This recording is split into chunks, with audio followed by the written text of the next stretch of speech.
మోకాళ్లలో గుజ్జును పెంచి నొప్పిని తగ్గించి సర్జరీని దూరం చేసే ఫ్రీడమ్ వాక్. రెడ్ బుక్ ఇప్పుడు రాష్ట్రం అంతా ఇదే హాట్ టాపిక్. టీడీపీ జాతీయ ప్రధాన కార్యదర్శి నారా లోకేష్ యువగళం పాదయాత్ర మొదలైనప్పటి నుంచి ఎన్నికల ప్రచారంలోనూ విస్తృతంగా వినిపించిన మాట రెడ్ బుక్. ఆ సమయంలో దీని గురించి ఎవరూ పెద్దగా పట్టించుకోలేదు.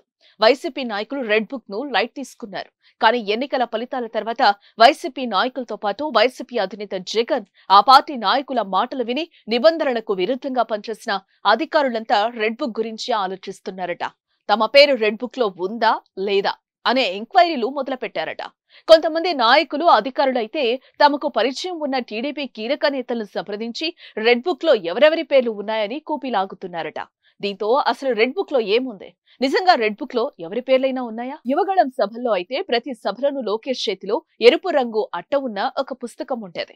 దీన్నే రెడ్ బుక్ అంటూ ప్రచారం చేశారు. ఎవరైతే వైసీపీ నాయకుల అరాచకాలకు పాల్పడ్డారో, దౌర్జన్యాలకు దిగారో వారి పేర్లు రెడ్ బుక్ లో రాస్తున్నారని టీడీపీ అధికారంలోకి వచ్చిన తర్వాత వారందరికీ చట్ట ప్రకారం శిక్షలు తప్పవని లోకేష్ హెచ్చరించారు. రెడ్ బుక్ గురించి చెప్పంటావా? ఈ మధ్యన వైకాపా నాయకులు కొంతమంది అధికారులు ఎవరైతే చట్టాన్ని ఉల్లంఘించి మన ఇబ్బంది పెట్టారో వాళ్ళందరూ కోర్టుకు వెళ్ళి ఎర్ర బుక్ గురించి మాట్లాడుతున్నారు. నేషనల్ మీడియాలో కూడా చర్చకి వచ్చిందండి ఎర్ర బుక్. అమ్మాయి ఎర్ర బుక్ ఎందుకు పెట్టుకున్నానో తెలుసా? ఏ అధికారులైతే, ఏ వైకాపా నాయకులు అయితే చట్టాన్ని ఉల్లంఘించి మా పసుపు సైన్యాన్ని ఇబ్బంది పెట్టారో వాళ్ళ పేర్లన్నీ నేను ఇక్కడ రాసుకున్నాను. ఎందుకంటే ఈ అధికారులు ఏం చేస్తారంటే ప్రభుత్వం మారిందంటే ఎవరొకరు పట్టుకుని వచ్చి మళ్ళీ పోస్టింగ్ అడుగుతారు. అందుకే ఇది రాసుకున్న పేర్లు, అన్ని పేర్లని. మన ప్రభుత్వ అధికారంలోకి వచ్చిన వెంటనే జ్యుడిషియల్ ఎంక్వైరీ చేస్తాం. తప్పు చేసిన వాళ్ళందరినీ తప్పనిసరిగా యాక్షన్ తీసుకుంటాం. సర్వీస్ నుంచి డిస్మిస్ చేసి జైలుకు కూడా పంపించే బాధ్యత నేను. అదే సమయంలో వైసీపీ అరాచకాలకు మద్దతుగా వ్యవహరించిన అధికారులు నిబంధనలు పాటించకుండా వైసీపీ నాయకుల ఆదేశాలతో టీడీపీ వాళ్లను ఇబ్బందులు పెట్టిన అధికారులు నాయకుల పేర్లు రెడ్ బుక్ లో రాస్తున్నారంటూ అప్పట్లోనే లోకేష్ తేల్చి చెప్పారు. అయితే లోకేష్ మాటలను ఎవరు పెద్దగా పట్టించుకోలేదు. టీడీపీ అధికారంలోకి వచ్చినప్పుడు చూతాన్లే అన్నట్లు పెదవిర్చారు. కానీ సీన్ మొత్తం మారిపోయింది. వారి అంచనాలను తలకిందులు చేస్తూ టీడీపీ అధికారంలోకి వచ్చింది. దీంతో ప్రస్తుతం రెడ్ బుక్ లో ఏముందని చర్చ సాగుతోంది. ముఖ్యంగా కొందరు అధికారులు వైసీపీ నాయకులు ఆదేశాలతో టీడీపీ నాయకులు కార్యకర్తలపై అక్రమ కేసులు బనాయించారని టాక్. తమకు సంబంధం లేని విషయాల్లోనూ టీడీపీ నాయకులను ఇరికించే ప్రయత్నం చేశారట. వైసీపీ నాయకులు ఎన్నో అరాచకాలకు పాల్పడినా అధికారులు పట్టించుకోలేదు.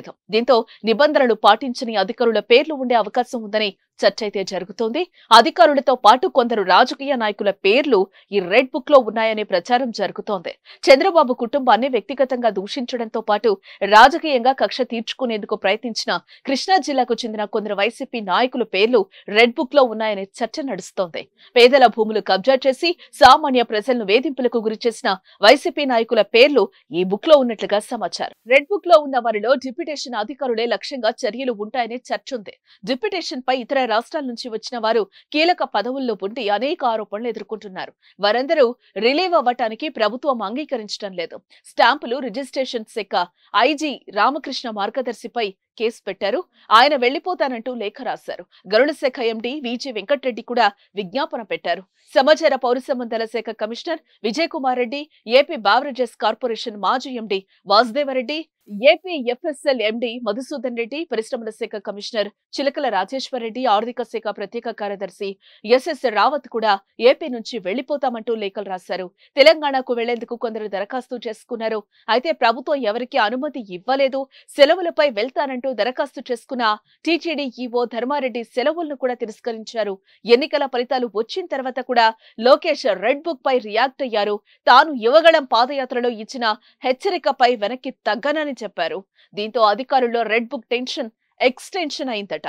సుమన్ టీవీలో మీ పర్సనల్ అండ్ బిజినెస్ ప్రమోషన్స్ కోసం కింది నెంబర్ కి కాంటాక్ట్ చేయండి.